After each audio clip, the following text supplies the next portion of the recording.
Nous sommes en 1962, au milieu de l'océan Pacifique. Georges Decaune, journaliste et pionnier de la télévision, a quitté sa famille pour vivre sur une île déserte avec son chien Eder. Son projet, survivre pendant 1 an comme Robinson Crusoe et retranscrire quotidiennement son aventure à la radio. L'île s'appelle Eyao. Elle est située au nord de l'archipel des Marquises, près de l'équateur, défendue par des murailles verticales de 600 mètres, longue de 13 km et accessible par très beau temps seulement dans une baie caillouteuse et peuplée de requins, dite baie de Vaitua. Son fils, alors âgé de 8 ans, vit douloureusement cet abandon. 60 ans plus tard, il revient sur cette aventure en s'appuyant sur les carnets de son père et ses propres souvenirs. Cet enfant aussi deviendra, et dans un autre registre, une star du petit écran. Débutant sa carrière dans l'émission musicale Chorus en 1978, il marque à jamais le grand public dans Nulle part ailleurs, où ses sketchs en duo avec José Garcia deviennent cultes. Il anime également de nombreuses autres émissions, parmi lesquelles Rapido, Eurotrash avec Jean-Paul Gaultier, Le Grand Journal, l'émission d'Antoine, La Gaule d'Antoine ou Pop Pop Pop sur France Inter, et présente à 10 reprises la cérémonie des Césars sur Canal+. En parallèle, il s'illustre au cinéma comme comédien et comme réalisateur des films Les Morsures de l'Aube, Monsieur N, Désaccord parfait et Coluche l'histoire d'un mec. Auteur prolifique et touche-à-tout, il est aussi l'auteur de 2 romans sur les enquêtes du détective privé new-yorkais Sam Murchison. Mais c'est aujourd'hui en tant que scénariste de la BD Île déserte, paru aux éditions d'Argo, que nous avons l'honneur de recevoir Antoine Decaune. Notre deuxième invité est auteur de bande dessinée et illustrateur. Son premier album, publié en 2012, retrace la vie du peintre autrichien Egon Schiele. Par la suite, il réalise de nombreux ouvrages remarqués, dont Rimbaud l'Indésirable, À la dérive, A comme Eiffel et une adaptation du roman L'Enfant et la rivière d'Henri Bosco. En 2021, il rencontre un grand succès critique et populaire avec son adaptation du roman 1984 de George Orwell. À cette occasion, il remporte le prix Uderzo de la meilleure contribution au 9e art et le prix BD Fnac France Inter. Avec Antoine Decaune, il co-signe le scénario de la BD Île déserte, dont il est également le dessinateur. Nous avons le plaisir d'accueillir Xavier Coste. Alors, comment aborde-t-on une histoire familiale et personnelle 60 ans après les faits ? Comment écrire à deux sur un récit qui ne concerne que l'un des 2 scénaristes ? Plonger dans les carnets intimes de son propre père aide-t-il à mieux le comprendre ? Comment fait-on pour rythmer une histoire où le héros s'ennuie seul sur une île aride ? Et comment transformer le décor d'un récit en un véritable personnage ? C'est à toutes ces questions et à bien d'autres que nous répondons dans cet épisode. Raconteuses et raconteurs, bienvenue dans La Machine à écrire, le podcast de celles et ceux qui créent des histoires. Générique !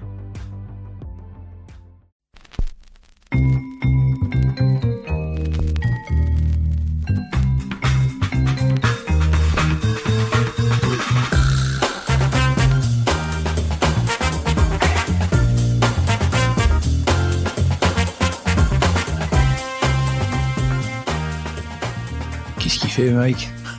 J'essaye de boire sans faire trop de bruit. J'ai cru qu'il vidait un pot de miel dedans. J'ai l'image d'un ours en train de vider un pot de miel.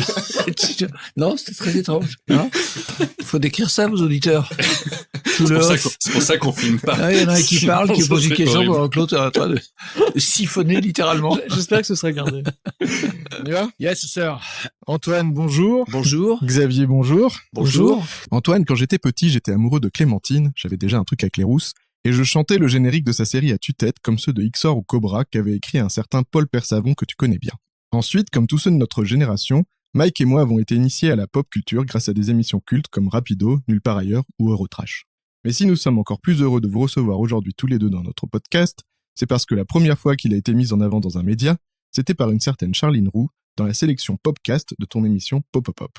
Et il se trouve que nous aussi, comme dans Pop Pop Pop, nous avons une question rituelle pour commencer nos épisodes. Antoine, Xavier, qu'est-ce qui fait une bonne histoire ? Une bonne histoire, c'est une histoire qui parle à la part d'enfance qui subsiste en nous, qui nous emmène promener, qui nous prend par la main pour nous emmener ailleurs. C'est pas un hasard si mon auteur de chevet c'est Stevenson, évidemment pour l'île au trésor, mais aussi et peut-être même surtout pour un roman que je trouve admirable qui s'appelle Le Maître de Ballantrae, qui est moins connu et que tout le monde devrait lire urgemment. Pour moi, c'est ça la fiction, c'est quelque chose qui m'emmène promener. C'est-à-dire que je suis beaucoup plus à l'aise avec un Stevenson qu'avec un Rob Grillet. Une bonne histoire dans l'absolu, c'est son caractère universel. C'est vraiment ce qu'on a essayé de faire avec ce livre. Antoine se livre sur l'aventure de son père, il se livre sur lui-même, mais il fallait aussi que ça puisse entrer en résonance pour plein de gens, et je pense que c'est en ça qu'un récit fonctionne, et j'espère que c'est le cas ici. Et dans le cadre des livres que vous avez pu faire, qu'est-ce qui fait un bon récit de vie ?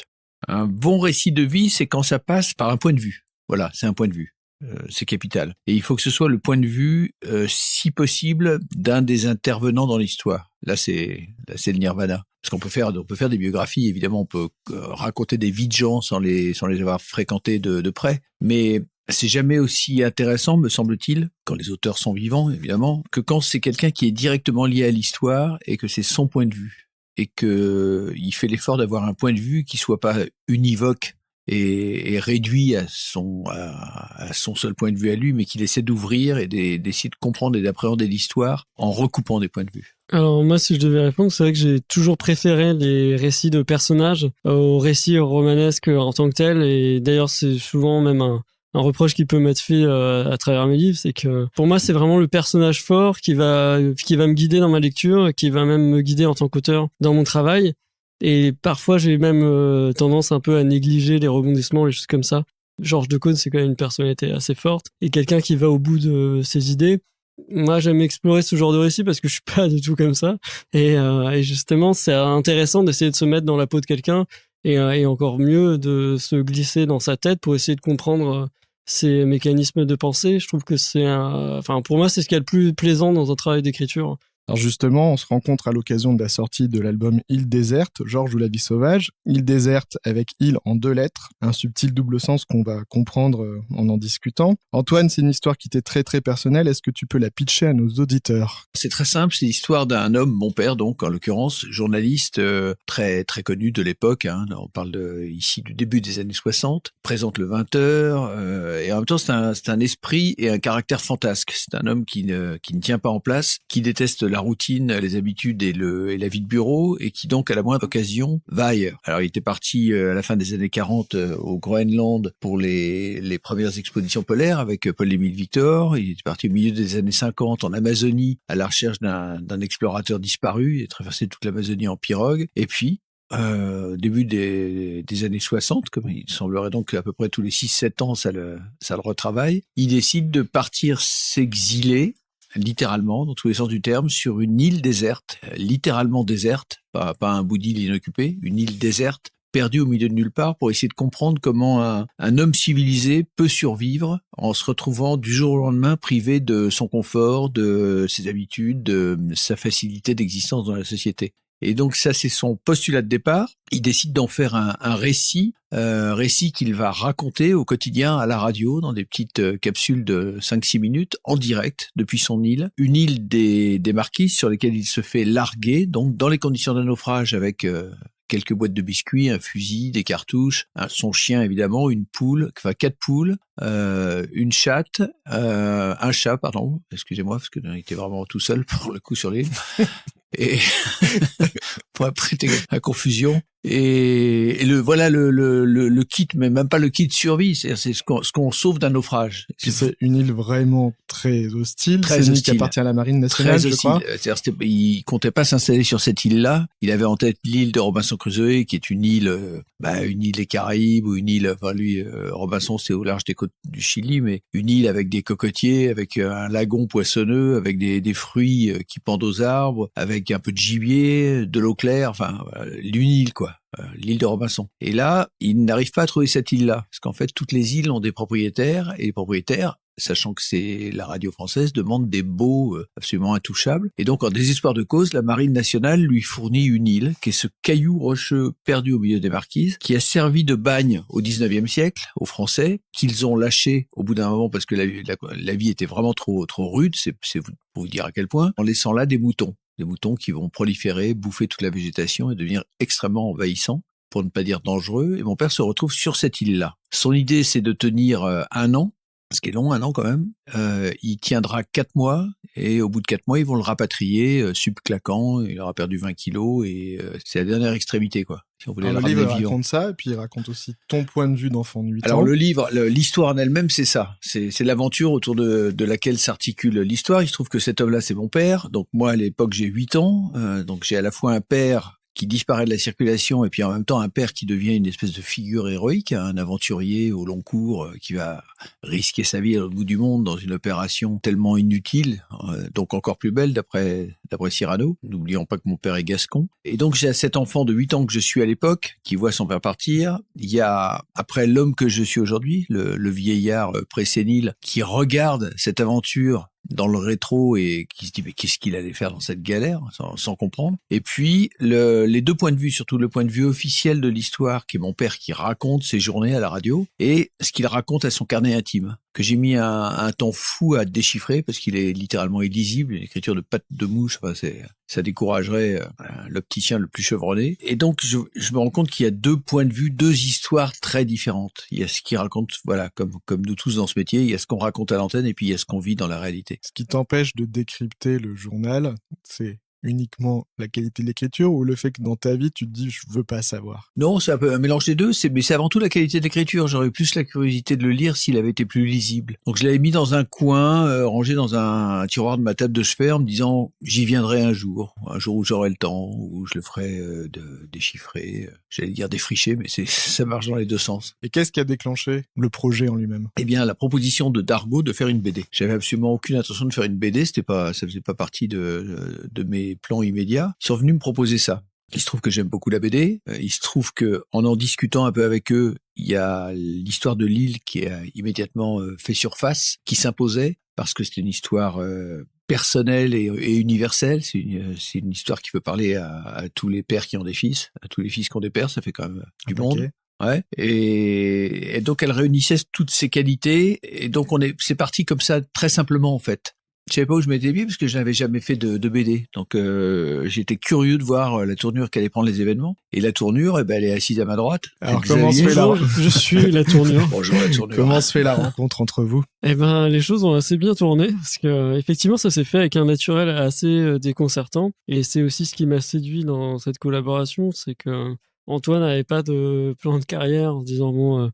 J'ai fait tout ce que je voulais à la télé, maintenant il faut que je m'attaque à la bande dessinée. Pas du tout. On s'est vu très rapidement. Déjà, c'est Dargaud qui lui a soufflé mon nom en proposant un tourneur. Et il se trouve que j'ai eu l'air de le convaincre et ça m'a plutôt flatté. Mais on s'est vu avec le journal intime de son père et on a discuté, mais au départ, il savait même pas vraiment, je pense, tu savais même pas si t'allais vouloir écrire ou quoi. Enfin, c'était tellement, ça s'est fait avec une rapidité tellement déconcertante, si bien que on s'est vu le matin et en fait l'après-midi même du rendez-vous, j'ai déjà commencé à dessiner des planches avant même qu'Antoine écrive quoi que ce soit et avant même qu'on fasse retranscrire le carnet. Justement parce que je me suis laissé porter à la fois par le sujet, par le caractère émotif et intime que ça pouvait engendrer pour Antoine, et aussi j'étais vraiment guidé par l'aspect documentaire qui était déjà présent sur Internet parce que son père s'était déjà pas mal filmé sur l'île. Donc on a accès sur l'INA à des vidéos assez chouettes où on l'entend avec une voix un peu chevrotante et avec un son de qualité assez déplorable. Mais tout ça a fait que tout de suite je me suis projeté dans l'univers et d'habitude je mets du temps avant d'avoir l'impression que j'ai trouvé la bonne formule pour aborder un livre. J'essaye à chaque fois de trouver un format différent, une mise en page différente ou un dessin un peu différent. Et là, bizarrement, ça s'est fait assez rapidement, assez facilement. Du coup, j'ai même été trop vite au début parce que je dessinais et puis Antoine avait d'autres choses à faire. Enfin, il devait voir Brad Pitt ou George Lucas, donc il était pas forcément disponible pour écrire. Et je lui ai pardonné quelquefois. Et aussi, il a mis lui-même la même énergie dans le projet, ce qui fait qu'on s'est retrouvé avec un livre quasiment fini au bout de même pas 6 mois de travail. Et autant vous dire qu'on n'était pas aux 35 heures. Surtout le pauvre dessinateur attaché à sa table à dessin. Mais c'est rarissime les projets comme ça qui sont abordés avec fraîcheur, énergie et qui en plus vont creuser dans l'intimité. Et ça va même au-delà de ce que Antoine pensait, je pense, au départ du projet, parce que on s'est retrouvés tous les deux à lire le journal intime, mais on savait pas ce qu'on allait trouver dedans. Et lui, je pense que de certaine manière, le rapport qu'il avait à son père, en tout cas par rapport à cette période-là, a changé en faisant l'album. Donc c'est pas une bande dessinée comme les autres. Tu disais en interview que tu avais toujours une crainte sur la collaboration avec un autre scénariste, et que là, par contre, tu as senti que tu avais une grande liberté avec Antoine. Est-ce que tu peux nous me parler un peu plus en détail du processus d'écriture que vous avez eu ensemble? Alors c'était un véritable ping-pong tout du long. On n'est pas parti avec un plan de travail, ce qui fait qu'au départ, l'éditeur a pris un peu peur parce que la promesse de départ était assez alléchante, mais on savait pas réellement si on avait assez de matière pour faire un livre. Il y a des moments où j'ai eu moi-même le doute parce que au départ, il part, Georges de Caunes part avec beaucoup d'entrain, donc les premiers récits, les premières chroniques sont intéressantes, mais ensuite on finit par être dans un récit de faits où on est quasiment avec des tirets. Aujourd'hui, j'ai fait ça. La to-do list de survie. Et du coup, comment est-ce qu'on transforme ça en un récit et comment est-ce qu'on essaye d'embarquer le lecteur? Ça n'a pas été évident de transformer justement cette matière brute qui demandait qu'à être défrichée en une bande dessinée. D'autant plus qu'on avait une suraccumulation de documentation. Au départ, j'avais peur qu'on n'ait pas assez de choses et en fait, on en avait trop. Parce qu'on avait à la fois les chroniques radio dactylographiées, mais du coup, ça fait peut-être 150 ou 200 feuilles, le journal à lire et aussi son père avait archivé toutes les coupures de presse relatives à son expérience, donc ça faisait quand même beaucoup de choses. On avait aussi sa correspondance. Par certains aspects, on savait pas comment l'aborder. Et au final, comme je disais, on a fait un jeu de ping-pong où chacun dans notre coin, même des fois on se retrouvait à deux, on essayait de débroussailler l'ensemble et de repérer des petites choses qui tout de suite nous évoquaient de nouvelles choses. Pour moi, l'exemple le plus précis, c'est une scène qui est dans la bande dessinée où son père raconte qu'il a fait un rêve et qu'il imagine que parce que en gros, il était sponsorisé par l'ancêtre de France Inter pour faire cette expérience. Et en gros, dans son rêve, France Inter, pour rentrer dans ses frais, a décidé que le week-end, il y aurait une invasion de touristes. Il y aurait des roller coasters, il y aurait tout un tintouin. Et par contre, dans le reste de la semaine, il serait à Robinson tout seul sur l'île. Mais en fait, ça, c'est juste une phrase dans son journal intime. Et du coup, là, on a décidé d'étirer la matière et d'en faire 4 ou 5 pages. Ou alors des fois, j'avais une idée de dialogue où Antoine en avait une, et c'est par le biais de la mise en scène que l'un ou l'autre l'amenait dans une autre direction. Du coup, j'ai même pas l'impression qu'il y ait une seule séquence finalement qui était décorrélée l'un de l'autre, quoi. Enfin, une espèce de fusion un peu mystérieuse qui s'est opérée et qui vient aussi du fait que Antoine est un vrai touche-à-tout. Je pense que c'est une expression qu'il adore, mais du coup, il vient pas avec des trucs, quoi, avec des tics de travail. Antoine, justement, t'as fait beaucoup de choses dans ta carrière. C'était souvent autour de l'énergie, de l'humour, du contre-pied. Et là, c'est un récit un peu plus introspectif. Est-ce que c'est un changement de ton qui est lié à l'âge vénérable dont tu nous parlais tout à l'heure? Est-ce que c'est un besoin de transmission? Qu'est-ce qui fait que tu décides de parler de ça maintenant? Oui, c'est certainement lié à l'âge. Je pense qu'en vieillissant, d'abord on devient plus sentimental. Ça, je l'ai observé chez nombre de mes compatriotes et congénères. On s'assouplit, on s'attendrit, mais dans le bon sens. Pas comme un rumsteak, hein. On s'attendrit, on fait plus preuve d'indulgence. Voilà. Je fais un journal qui s'appelle Vieux, donc je sais de quoi je parle et je parle en connaissance de cause. Donc on est plus en guerre, enfin dans la plupart des cas, parce j'en fais pas une règle universelle, mais on n'est plus en guerre contre son passé. C'est-à-dire, moi j'ai perdu mon père il y a 20 ans et on s'est quitté, on était en très bons termes, pour ne pas dire en paix. Donc ce qu'on avait à régler entre nous, on l'a fait de notre vivant. Parce que le pire que tout, c'est de pas régler les choses avant que les gens partent. Conseil d'amis. Donc ça s'est bien passé. Et en même temps, l'enfance ne vous quitte jamais. Tout à fait. J'en parlais tout à l'heure avec la fiction. Enfin, moi, je suis très conscient de ça et j'entretiens ça avec beaucoup de soin, cette part d'enfance. C'est-à-dire, et j'entends par part d'enfance la curiosité, l'émerveillement, le désir d'aller se promener en terre inconnue, sans Frédéric Lopez si possible. Et donc oui, voilà, quand je revisite cette histoire aujourd'hui, je me mets à la place de mon père, je comprends, je crois commencer à comprendre ce qu'il poussait, pourquoi il a fait ça, et donc il y a de l'ordre, oui, il y a de la résilience, il y a C'est une sorte de recréation de dialogue préfini. Ouais, enfin, je remets ça dans la bonne perspective, mais est-ce que tu as découvert des choses sur lui à travers ça, ou finalement? Oui, bien sûr. Je pense qu'on a jamais fini avec ses parents. L'histoire est loin d'être close, mais là, en l'occurrence, lui, son goût de la solitude, son besoin de l'éloignement, son besoin de rompre avec la société, ça s'explique très très clairement. C'est un homme du 19e siècle à sa manière. Hein. C'était un homme, un provincial, bourgeoisie toulousaine. Le canard boiteux de la famille, parce ils sont tous dans le barreau, dans cette famille-là, sauf lui, qui a fait son droit, mais que ça emmerdait, donc qui voulait parcourir le monde, qui était féru de journalisme, d'Albert Londres, qui voulait aller vraiment partir à la découverte du monde. Et donc c'était déjà, il avait déjà un pas de côté par rapport à sa famille, mais une enfance pas très heureuse, avec un père quasi absent, qui avait des affaires à Nice, qui revenait à Toulouse une fois toutes les 2-3 semaines. Une enfance dans un pensionnat religieux, alors pas au Taram ou je sais pas où là, pas le truc maudit, mais des jésuites à Toulouse, et une expérience qui décrivait comme un emprisonnement. Et puis la guerre qui arrive quand il a 20 ans. Donc en fait, c'est tout ce cumul d'adolescence, d'enfance, de prime jeunesse qui a été gâché. Et donc il avait, c'est l'analyse que j'en fais aujourd'hui, il avait besoin de compenser, il avait besoin de rattraper quelque chose. Puis je crois que c'est une période où avec ta mère, ils sont sur la fin. Ouais. Donc il part aussi parce oui, que... Oui, c'est ça. En plus, c'est sa deuxième désillusion maritale, puisqu'il avait d'abord épousé Benoît de Groult, puis ma mère. Enfin, déjà, deux mauvais choix, parce qu'il était tombé sur deux pétroleuses féministes avant l'heure qui rigolaient pas trop avec ça. Et lui c'était le patriarche à l'ancienne, quoi. Sans dévoiler trop le contenu de l'album, il y a quand même un moment où il parle justement de ses difficultés à passer à la télé tous les jours. Et du coup, je me suis dit en lisant ça, est-ce que c'est Georges qui parle ou est-ce que c'est aussi Antoine qui parle?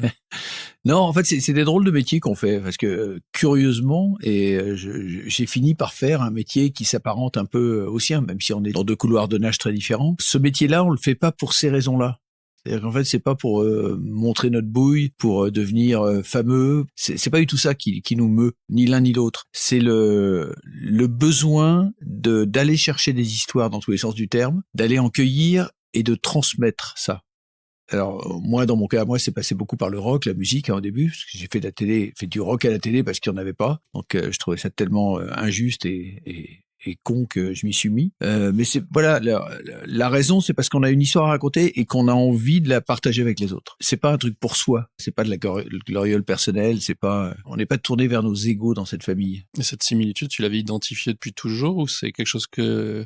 Non, je l'avais identifié avant parce qu'évidemment, quand moi je me suis retrouvé à mon tour à faire de la télé, ça l'a fait marrer, parce que vraiment j'avais claironné haut et fort que je me destinais surtout pas à faire ça. Eux-mêmes, mes deux parents me déconseillaient formellement d'aller vers la télé, parce qu'on était très loin de la télé qu'ils avaient connue, la première télé, la télé des pionniers, où tout était à faire, à inventer, où il y avait une liberté de jeu incroyable. Donc ça le faisait marrer, ça le flattait quand même que le nom se perpétue, et en même temps il voyait très bien que j'étais absolument pas j'étais pas en concurrence avec lui, quoi. J'allais pas refaire ce qu'il avait fait, j'allais pas retourner sur l'île à 40 ans pour tenir un jour de plus, quoi. Mais sur Canal, t'as été un pionnier aussi à ta manière. Oui, parce que alignement de planètes, concours de circonstances, oui, ça s'est produit 2 fois dans l'histoire de la télé en France. Il y a eu la naissance de la télé, de la RTF, et puis la naissance de Canal. Quand t'étais petit, t'entends ton père à la radio. Dans la cour de récré, les copains trouvent que c'est le plus grand des aventuriers.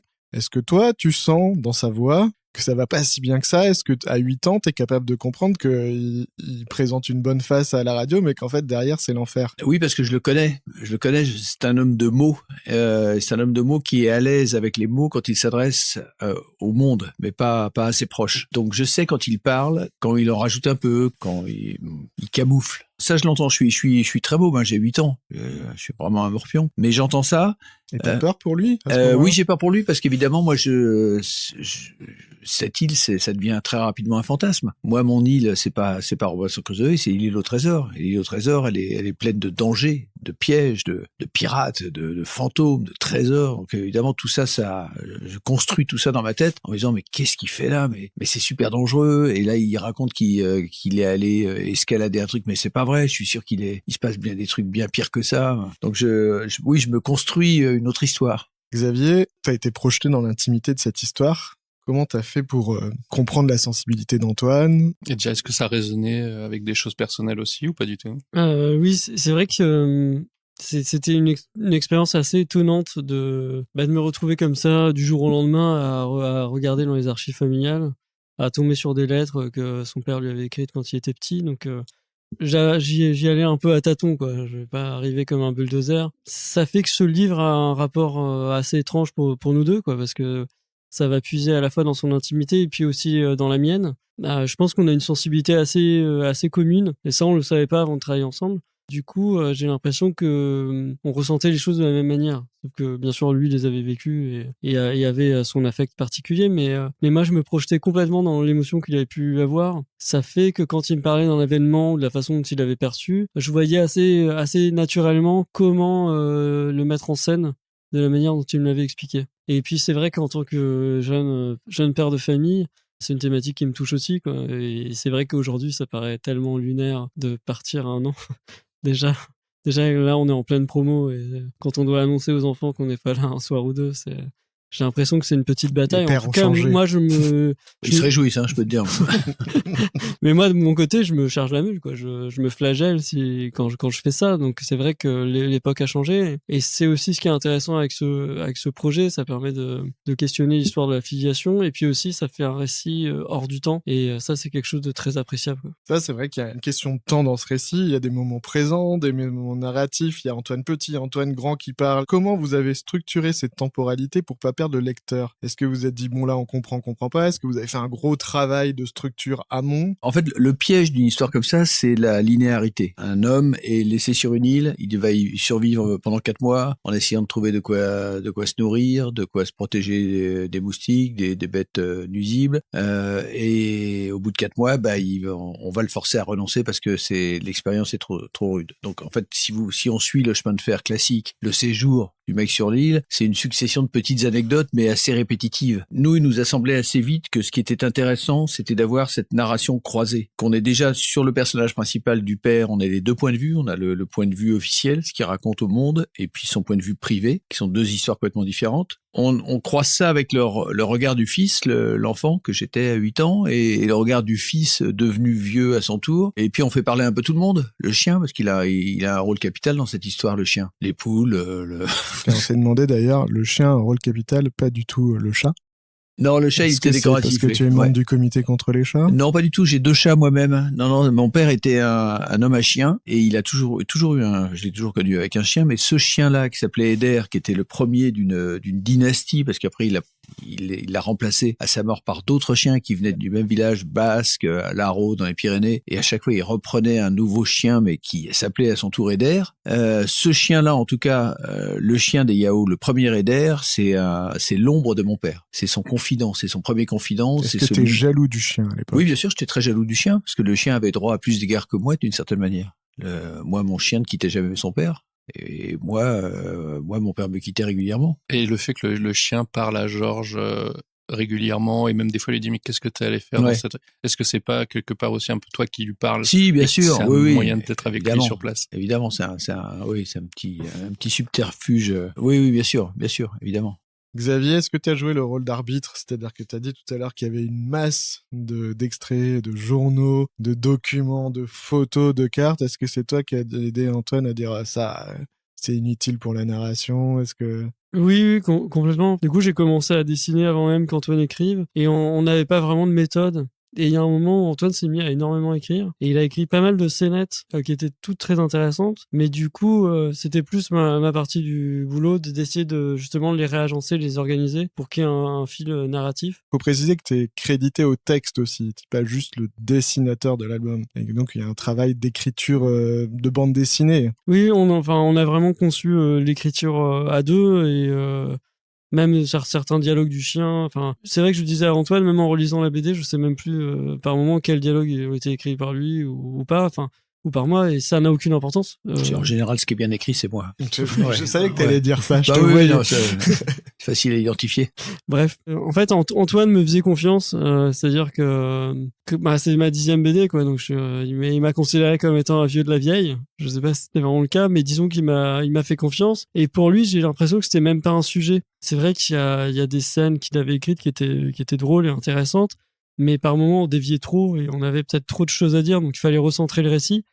Et j'ai fini par lui envoyer un storyboard complet, donc avec l'album, avec un dessin assez succinct, sans lui avoir dit que j'avais caviardé des passages entiers. Bien sûr, il le savait, et en fait, en le lisant, il m'en a pas fait la remarque, quoi. C'est plus moi qui lui en ai reparlé après coup, mais je sentis que ça le gênait absolument pas, parce qu'il avait compris que c'était dans le bien du récit, en tout cas de la manière dont moi je concevais la narration. Et c'est vrai qu'on est dans une narration un peu étonnante, parce qu'on est sur 200 pages, mais il y a jamais un schéma de narration qui se répète. Et je voulais vraiment qu'on sente le mouvement. Et il y a même des fois des scènes complètement improvisées où il y a pas de texte. Je pense vers la fin, il y a un passage où il y a une dizaine de pages muettes où on voit juste le temps qui passe sur l'île, la pluie et l'orage, etc. Mais c'est un truc que j'avais pas anticipé. En fait, j'avais prévu de faire juste une page. Et c'est en cours de route, en dessinant, que je me suis permis d'avoir des respirations comme ça. Donc, cette bande dessinée, c'est un mélange de choses préparées en amont et aussi de lâcher prise au moment de l'exécution. Et c'est pour ça qu'il fallait que ce soit fait sur un temps court, parce que c'est fait avec une énergie débordante. Et sinon, moi, comme ça, 1 an et demi ou 2 ans, je fais un AVC, je tiens pas, quoi. En fait, le maître mot, dans ce projet, c'est la confiance.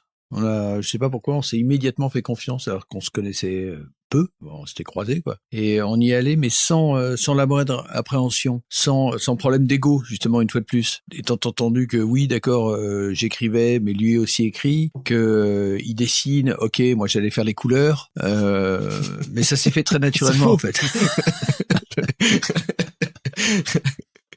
Est-ce qu'il y a des scènes que vous avez omis par pudeur? Est-ce qu'il y a des choses que vous avez hésité à inclure? Des choses que vous trouviez importantes et que vous avez enlevé pour des soucis de rythme? Non, parce qu'en fait, pour les raisons qu'on évoquait tout à l'heure, sur le fait de l'âge, j'ai essayé de faire un truc. Il y avait un mot, moi, dans le vocabulaire de mon père qui revenait tout le temps, qui était la pudeur. Il avait fait un livre de mémoires, sous-titré Mémoires pudiques. Elles étaient tellement pudiques qu'elles racontaient pas grand-chose. C'est-à-dire qu'il racontait du factuel. J'étais là, j'ai fait ci, j'ai fait ça. Mais jamais le pourquoi, les raisons qu'il avait poussé à faire telle ou telle chose. Or moi, c'est la seule chose qui m'intéressait dans cette histoire. Évidemment, il y a l'aventure, évidemment, il y a l'île, évidemment, il y a le côté purement aventure, quoi. Mais il y a aussi l'aventure intérieure. Et je pense que c'est peut-être parce que j'ai ce recul nécessaire, parce que j'ai l'âge que j'ai aujourd'hui, que je peux en parler sans que ça soit du sentimentalisme, du pathos, de la mièvrerie, enfin j'espère, et d'en parler comme vraiment avec des émotions sincères, les émotions que j'ai pu avoir quand j'étais môme, celles que je peux avoir aujourd'hui vis-à-vis de lui, et celles que je lui imagine en l'ayant si bien connu. Je crois que tu as raconté que le titre de l'album, c'était censé être le titre d'un livre auquel tu pensais avec lui, et que justement, pour ce problème de pudeur et du fait qu'il voulait pas se livrer, vous l'avez pas fait. Mais à la base, il déserte, c'était censé être des j'avais proposé de faire un livre d'entretien, parce que ce qui m'intéressait, c'était de réussir à le déboutonner, à ce qu'il me raconte la vérité. Pourquoi pendant la guerre, il est fait prisonnier, il s'évade, il part dans le maquis. Juste après la fin de la guerre, il arrive à Paris. Pourquoi il prend le maquis? Qu'est-ce qui se passe dans le maquis? Avec qui? J'arrivais pas à lui faire raconter, quoi. Non pas que je cherchais à lui reprocher quoi que ce soit, ou que je me demandais s'il n'y avait pas anguille sous roche ou un truc bizarre dont il voulait pas me parler. Pas du tout. C'est que il était journaliste, mais journaliste à l'ancienne, quoi. C'est-à-dire procès-verbal de gendarmerie. Où, quand, comment, qui, pourquoi. Mais pas moi. Pas moi. Moi, je suis spectateur, je suis pas acteur. Moi, tout ce qui m'intéressait, c'était d'arriver à retrouver la raison profonde pour laquelle il était devenu ce qu'il était. Et on n'y arrivait pas. Donc au bout de quelques séances, je lui dis écoute, on en reste là, c'est dommage. J'avais un super titre pour l'éventuel livre que ça aurait pu devenir, et il se serait appelé Il déserte. Il l'a pas très très bien pris ça dans un premier temps, mais comme c'était en même temps un homme d'esprit, ça lui a plu. Ça le ferait marrer d'être devenu un personnage de BD aujourd'hui. Ouais, je pense qu'il serait ravi. Je crois qu'il est temps de parler d'un autre personnage coincé sur une île. Oui, il y a un truc entre eux là, t'as vu le petit regard qui se sont lancés. C'est parce que le truc, c'est parce que je vais te parler d'un film qui est un de ses films préférés. Mike a laissé son pot de miel. Pas nager. Non, c'est parce que justement, quand on a lu la bande dessinée, moi j'ai fait un rapprochement assez vite avec Monsieur N, qui est un film qui m'a beaucoup marqué moi quand j'étais jeune, que j'ai poncé, que j'ai vu une dizaine de fois, et je me disais tiens, c'est marrant, c'est la deuxième fois qu'il a un personnage qui est prisonnier sur une île. Ouais. Et je voulais savoir si à l'époque de Monsieur N, quand t'avais réalisé ce film, il y avait déjà la thématique de l'île, la thématique de l'isolement, tout ça, d'une grande figure médiatique de l'époque. Est-ce que ça résonnait déjà avec le récit de ton père? Évidemment, il y a plein de points communs.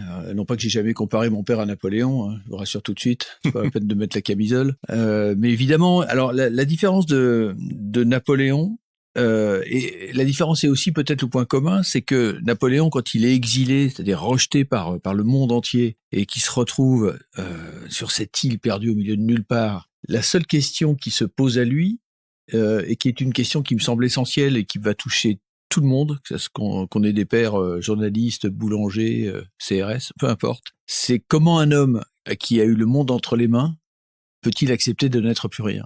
Comment est-ce qu'on accepte comme ça du jour au lendemain la perte de pouvoir? Et la perte de pouvoir, dans le cas de Napoléon, elle est historique, mais sauf que lui, il retourne cette situation à Sainte-Hélène et il écrit le mémorial avec Las Cases. Et le mémorial, c'est grâce au mémorial qu'en fait, il s'opère une véritable rédemption de Napoléon. Je sais pas si on parlerait autant de Napoléon aujourd'hui si c'était pas passé par le mémorial. Il réécrit toute l'histoire à la première personne. C'est lui qui en parle. C'est lui, c'est son point de vue. Donc évidemment, à son avantage, il va pas se flageller. Mais grâce à ça, il se met dans la situation christique du mec qui est là et qui expie et qui se rachète. Donc moi, ce qui m'intéressait avec mon père, là, c'est d'aller se coller dans un exil comme ça, et je me demandais s'il payait quelque chose, s'il avait quelque chose qu'il aurait voulu racheter en faisant ça, qui aurait pu le nettoyer d'une certaine manière. Mais c'est pas pour ça que j'avais fait Monsieur N.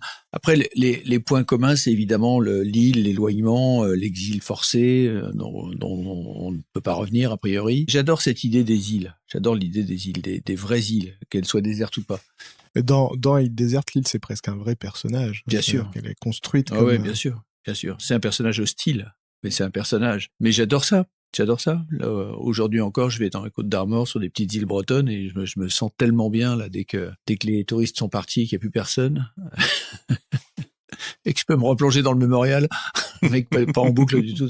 À propos de personnages qui aiment bien être tout seuls et qui sont un peu en rupture, toi, Xavier, t'as fait un album sur Egon Schiele. Pourquoi est-ce que c'est une figure narrative attirante pour toi? Souvent, ce qui va me donner envie de faire un livre, c'est d'essayer d'explorer une personnalité. Et Egon Schiele, c'est quelqu'un d'assez tourmenté, et je pense ne pas l'être. Et c'est aussi pour ça que ça me plaisait de travailler sur lui, ou même de travailler sur des gens comme Rimbaud, ou même là, en ce moment, je travaille sur Rodin, mais c'est vraiment parce que je pense... Que des types qui sont super zen, complètement avec très bien dans leur peau. Un rapport aux femmes extrêmement bienveillant et dans l'air du temps. Non, mais justement, c'est intéressant. Et puis, c'est aussi une manière de questionner jusqu'où on est prêt à aller, entre guillemets, pour son art, quoi, parce que c'est des gens qui sacrifiaient tout. C'est des questions que je me pose en tant que dessinateur, et puis c'est aussi des questions qui m'intéressent juste en tant que spectateur, en tant que lecteur. D'ailleurs, si j'avais fait une bande dessinée sur Egon Schiele, c'est parce que j'avais une frustration d'abord en tant qu'admirateur de ses œuvres, parce qu'au départ, j'étais plus attiré par Klimt, et c'est quand j'ai découvert la vie de Egon Schiele, j'ai découvert qu'il était mort à 28 ans, et qu'il avait fait la prison, que j'ai commencé vraiment à vouloir recueillir des choses sur lui, et c'est là que j'ai découvert qu'il y avait quasiment rien, parce que son meilleur ami avait brûlé quasiment toute sa correspondance. En fait, c'est en voyant qu'il y avait tous ces vides que j'ai voulu les combler pour répondre aux questions que je me posais. Donc, c'était purement égoïste comme démarche. Et alors, autre album que tu as fait et qui a remporté un grand succès, c'est l'adaptation de 1984. Je sais que tu y pensais depuis longtemps. Il y a eu un moment où le titre est tombé dans le domaine public. Qu'est-ce qui faisait que toi, tu voulais faire cet album? C'est pareil, c'est un projet très mystérieux. Quand j'étais adolescent, j'avais 12-13 ans. Et je faisais des dessins qui ressemblaient un peu à mon adaptation de 1984. Et ma prof d'art plastique est passée derrière mon épaule et m'a demandé si j'étais en train d'illustrer 1984. Donc moi, j'ai cru qu'elle éternuait, donc je lui ai demandé de répéter. Parce que j'avais jamais entendu parler du livre. Et donc, je suis allé l'acheter aussitôt, et je me souviens encore de l'émotion à la première lecture. Dès la première page, j'avais des images en tête, et pour moi, c'était une évidence. J'avais l'impression de faire corps avec le texte. Et du coup, comme j'ai découvert ça adolescent, je me suis pas rendu compte du culot monumental que c'était d'aborder ce projet avec autant de décontraction. Mais du coup, à 13-14 ans, j'avais déjà quasiment un storyboard complet de 1984, et c'est un projet que j'ai trimballé pendant une quinzaine d'années. Du coup, j'avais même l'impression que j'allais jamais le faire, ce livre. Jusqu'à que les éditeurs se disent, bon, maintenant que ça coûte plus rien à acquérir comme droit, faisons-le. En fait, c'est assez étonnant parce que j'ai commencé la BD il y a une quinzaine d'années, et à l'époque, les éditeurs me disaient que le roman 1984 était ringard et que ça n'intéresserait personne. Ou alors, ils me disaient que les droits seraient trop chers, mais que en 2021, ça allait dans le domaine public. Mais moi, c'était de la science-fiction. 2021, c'était dans un futur extrêmement lointain. Mais du coup, je l'avais toujours dans un coin de ma tête. Même quand je travaillais sur d'autres albums, pour moi, c'était vraiment le Graal, c'était le projet 1984. À tel point que j'avais même l'impression par moment de faire un peu le kéké, quoi. Quand j'étais sur un album, je pouvais en gros laisser passer des choses en me disant, de toute façon, c'est le jour où je ferai 1984 que là, les gens vont voir. Là, je vais me mettre la barre haute. Du coup, quand le moment est venu de faire les premières pages de 1984, je faisais pas le malin. J'étais vraiment devant la page blanche et j'avais fantasmé le projet à tel point que les premiers essais étaient calamiteux. Et mon éditeur était déçu par les pages, et moi aussi, quoi. Donc, ça partait très mal. Et tout a changé à partir du moment où je l'ai abordé avec un regard neuf. Et c'est en découvrant l'architecture brutaliste que du coup, j'ai pu renouveler l'approche que j'avais sur ce livre. Parce que ça peut être un vrai danger de fantasmer un projet pendant des années. Du coup, on s'en fait une représentation trop précise. Donc, au moment de dessiner, il n'y a plus d'émotion qui se passe. D'avoir trouvé un biais que je n'aurais pas cru exploiter m'a aidé à trouver les ressources nécessaires à un regard plus neuf. Et j'avais envie de singulariser le livre aussi d'une certaine manière en proposant un format carré. T'as bien fait, parce que quand l'album sort, il en sort 4 ou 5 autres. Je crois qu'il y a 4 ou 5 autres adaptations de 1984 qui sortent dans les mêmes semaines. Comment tu vis ça en tant qu'auteur? En disant, ça c'est mon projet, j'attends depuis toujours, le voilà, et tu vois 4 concurrents qui apparaissent. Alors, ce qui est fou, c'est que en fait, Tu t'en es pas rendu compte. Non, mais j'ai mis 3 ans à dessiner l'album. Et du coup, on bossait en secret avec mon éditeur, on communiquait pas dessus, on l'a annoncé quelques mois avant la sortie. Et en fait, on s'est rendu compte qu'on allait être 3 ou 4 le même jour à sortir une adaptation de 1984. Je crois qu'il y en a eu 6 au total, d'ailleurs. Tout s'annonçait très mal, ça virait au cauchemar. J'ai fini l'album en plein confinement. Déjà, c'était pas génial. En plus, j'étais tellement en phase avec le sujet que j'avais l'impression d'être devenu fou. Et quand le livre est sorti, les libraires n'étaient pas encore commerce essentiel. C'était janvier 2021. Et la veille de la sortie du livre, au JT de 20h, on parle d'un reconfinement possible et de fermeture de librairie, alors que le bouquin devait sortir à 6h le lendemain matin. Et ça tue complètement l'existence d'un livre. Ça pouvait pas partir plus mal qu'être aussi nombreux avec une même adaptation, et en plus sans librairie. Et au final, c'est ça qui est dingue, c'est que sur ce projet, ça allait de surprise en surprise. Et le point d'orgue, en fait, ça a été le prix Fnac France Inter, justement avec Antoine Decaune, qui a eu lieu 1 an après la sortie du livre.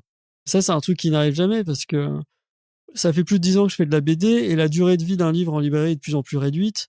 Donc déjà, si on arrive à tenir 2-3 mois à être présent en librairie, c'est déjà miraculeux aujourd'hui. Et en fait, avoir un coup de projecteur sur un livre 1 an après, qui fait qu'en fait, on en a vendu même plus 1 an plus tard qu'au moment de la sortie, c'est des choses qui n'arrivent jamais, quoi. Donc c'est ça qui est dingue avec ce projet. Alors tu l'as dit, tu as eu pas mal de reconnaissances, pas mal de prix, un grand succès. Ça t'a donné envie de te lancer dans une suite. Journal de 1985, tu repars de l'univers d'Orwell, mais tu crées tes propres personnages. Comment tu négocies ce passage à ta propre fiction? Et tu nous disais tout à l'heure, vu le monstre sacré que ça représente, comment tu te l'appropries? J'étais dans l'optique de casser mon jouet. En fait, j'avais presque un sentiment de l'imposteur, parce que c'est vrai que j'avais fait d'autres albums avant, qui avaient eu une petite reconnaissance, mais là, du coup, je me retrouvais avec la lumière sur mon travail, mais j'avais l'impression que tout tenait uniquement au travail d'Orwell. Donc j'avais l'impression de m'être greffé sur quelque chose de plus grand que moi, ce qui est le cas dans l'absolu, mais du coup, j'avais le sentiment qu'il fallait que je prouve quelque chose, et j'arrivais pas à assumer le projet 1985. En fait, c'est un projet qui est né dans ma tête, sans que je déclenche les choses. Je me suis mis à avoir plein d'idées. En fait, tout simplement, j'imaginais dès le départ ce qui pouvait se passer après 1984. Et de fil en aiguille, j'avais un plan assez précis du livre, mais j'ai mis au moins 1 an avant d'oser en parler à mon éditeur. Je voulais vraiment être sûr de moi. C'est pas l'éditeur qui t'a dit, Xavier, fais-moi la suite. Fais-moi la suite, ça a très bien marché. En fait, il m'a sous-entendu la phrase un jour, mais c'était une phrase en l'air, et il s'attendait pas à ce que je tienne la jambe pendant 1 heure en lui expliquant les nouveaux personnages, les nouveaux enjeux, et un truc structuré, quoi. Mais il y a eu un gros travail d'écriture avec lui, à tel point qu'il a fini par devenir quasiment co-scénariste de la bande dessinée, parce qu'on savait qu'on pouvait facilement se faire abattre sur ce genre de projet. Et en fait, ce livre, j'ai vraiment fait pour moi. Je l'ai pas fait en me disant je vais à la hauteur d'Orwell ou quoi que ce soit, mais j'avais le sentiment que j'en avais pas fini avec cet univers, et j'avais envie de prolonger l'expérience pour parler encore plus d'aujourd'hui, et d'essayer de tirer un peu 1984 vers un côté plus proche de la science-fiction. Et je suis hyper heureux des retours, mais pareil, la veille de la sortie du livre, j'en menais pas large, surtout que le projet a été hyper mal accueilli au départ sur les réseaux sociaux. Quand on avait juste posté la couverture et le concept du livre, là, on m'a traité de tous les noms, ce qui n'arrive jamais quand on sort une bande dessinée. Enfin, au mieux, les gens s'en désintéressent, mais de là à faire des critiques sur votre physique, vos orientations sexuelles, tout ce que vous voulez, quand même. c'est compliqué à vivre, et ça m'a vachement déstabilisé. Et bizarrement, en fait, c'est au moment de la sortie où ça s'est bien passé. Je m'attendais à l'inverse. Je m'attendais à ce que les gens soient dubitatifs, mais qu'à la lecture, en gros, ils m'envoient des mails d'insultes, mais Dieu merci, c'est pas arrivé. Antoine, t'as exploré la fiction policière à travers des romans, à travers un peu Les Morsures de l'Aube aussi, qui est quand même une forme de polar. Qu'est-ce qui t'a attiré dans ce genre? J'aime bien le genre, moi, de toute façon, par définition. J'aime bien le genre noir, j'aime bien les thrillers, j'aime bien un peu la fantasy, pas trop, parce que dès qu'il y a trop de mecs avec des oreilles pointues, et ça m'agace. Pas trop science-fiction, j'aime bien l'anticipation. J'aime bien la littérature d'aventure, j'aime bien la littérature de voyage, j'aime bien les genres. Et en fait, moi, j'ai commencé par un film de genre parce que ça me semblait être une bonne manière de me cacher.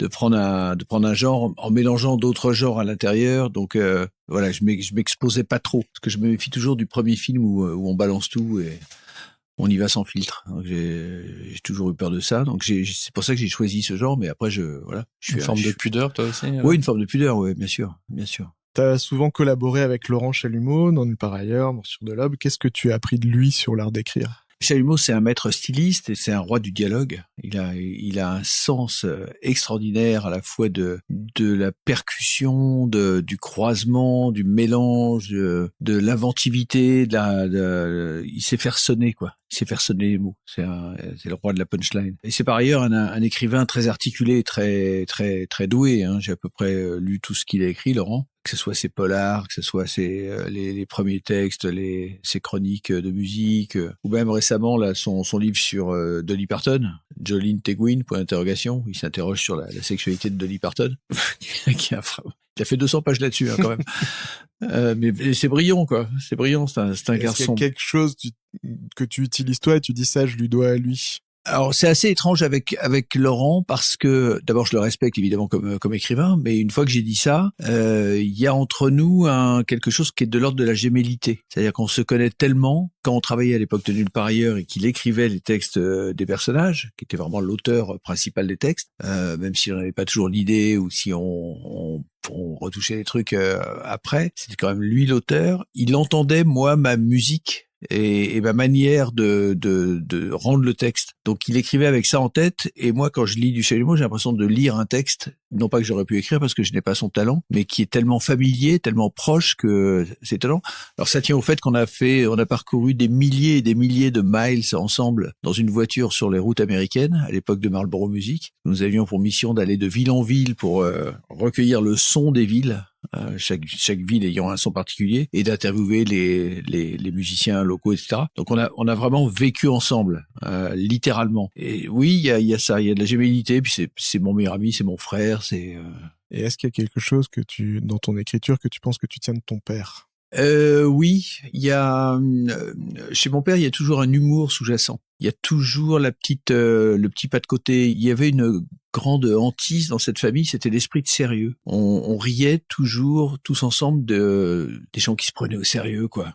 À l'époque, il y avait un Léon Zitrone, tout le monde l'a oublié aujourd'hui, mais c'était une espèce de gros journaliste hippique.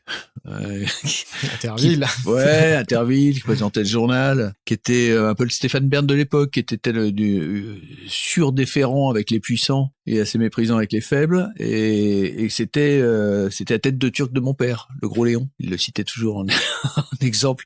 À ne surtout pas suivre. Donc c'est ce refus de l'esprit de sérieux, je le sens dans son écriture, évidemment. Et oui, je pense avoir hérité de ça. Pour finir, quel est le meilleur conseil d'écriture que vous ayez reçu ou que vous aimeriez donner à quelqu'un qui veut se lancer? Et moi, je dirais essayer de se faire confiance et de fuir les recettes. Mais il y a souvent des jeunes dessinateurs qui montrent leurs pages. Et systématiquement, en fait, je vois que c'est des gens qui dessinent bien, mais ils se cachent derrière des espèces de copies. Et souvent, je vois glisser 1 ou 2 pages qui sortent de leur book, qu'ils n'avaient pas prévu de me montrer, qui en fait sont des pages qu'ils n'assument pas, mais dans lesquelles il y a un vrai talent qui jaillit. Et c'est systématique. J'ai l'impression qu'on a peur de se montrer tel qu'on est, mais en fait, en dessin et en bande dessinée, on a la chance qu'il n'y ait pas d'intermédiaire. Dès qu'on fait un dessin, il est imprimé tel quel. Et du coup, il faut que ce soit sincère au départ si on veut toucher les gens, quoi. Ne pas essayer de se lisser, enfin, essayer vraiment de trahir instinctivement, quoi. Et c'est vrai que j'y pense aussi parce que quand je travaillais sur 1984, pendant 3 ans, quand je disais aux gens que je faisais une BD en format carré, tout le monde me disait que c'était une super mauvaise idée, quoi. Que ce soit les libraires ou même d'autres éditeurs. Donc, à tel point que au moment de la sortie, je me suis même demandé si j'avais pas fait une connerie, quoi. Souvent, on a un instinct et on peut se planter aussi, évidemment. Mais bon, je pense qu'il faut se faire confiance. Alors, je sais pas si c'est un conseil, mais d'abord, pour écrire, il faut aimer l'écriture.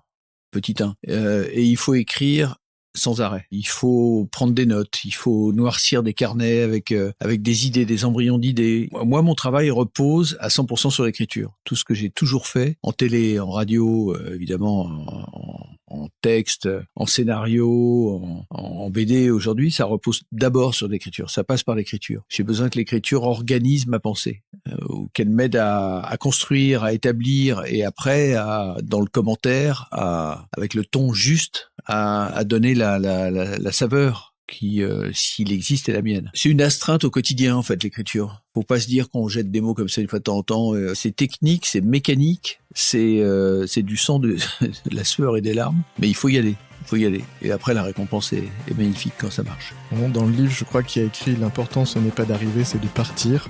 Je crois qu'il est temps pour vous de nous quitter, car mais vous venez juste d'arriver. Merci. Merci. Merci beaucoup.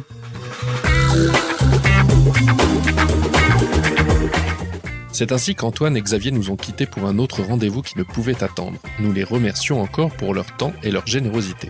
On vous invite à découvrir leur bande dessinée, Île déserte, actuellement disponible en librairie, ainsi que les précédentes BD de Xavier si vous ne connaissez pas encore son travail. Si ce n'est déjà fait, on vous invite aussi à découvrir le magazine trimestriel Vieux, lancé par Antoine l'année dernière, qui traite avec sagesse et beaucoup d'humour des grands sujets du moment. Et bien sûr, on vous recommande son émission hebdomadaire Faut voir sur Canal+, qui décrypte l'actualité du cinéma. Si vous aimez la machine à écrire, n'hésitez pas à nous dire quels sont les invités que vous aimeriez entendre dans de prochains épisodes. Vous pouvez nous l'écrire dans les commentaires sur Apple Podcast et sur Instagram.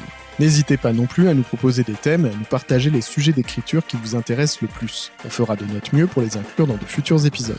Et pour savoir quand un nouvel épisode est disponible, vous pouvez toujours vous inscrire à notre newsletter 5 bonnes histoires le vendredi, qui compte déjà plus de 5000 abonnés. Chaque vendredi, nous y partageons 5 récits marquants et étonnants, sélectionnés avec amour par nos soins. Des livres, des BD, des séries, des films, des documentaires, de quoi vous divertir et vous émouvoir chaque fin de semaine.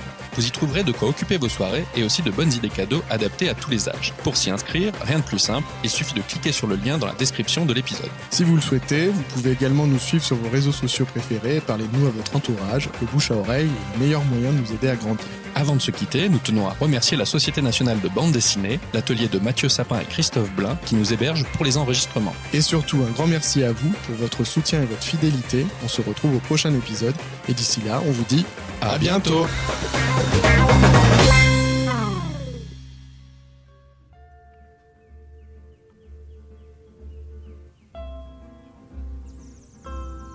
Mais enfin, nous y sommes, et nous y sommes pour un moment. Alors construisons d'abord un abri, car dans la plus grande solitude, la solitude demande encore à être préservée. Nos soucis immédiats sont là, étalés à nos pieds. Le chat, pâtissons. Les poules, à la tête desquelles glousse la favorite, la calasse. Et enfin, le compagnon de toujours, Eider, le chien. Tout ce petit monde qu'il faut nourrir et qui attend de vous des miracles, car plus vous êtes seul, plus on a tendance à vous prendre pour le bon Dieu. D'ailleurs, la solitude n'existe pas. Il n'y a pas besoin d'aller si loin pour découvrir que tout ce qui vous entoure vit. Un désert a une âme, et le soleil, les pierres, les racines aussi. Et c'est une bien grande vanité de la part des autres hommes de croire que l'on est seul parce qu'on est privé de leur présence.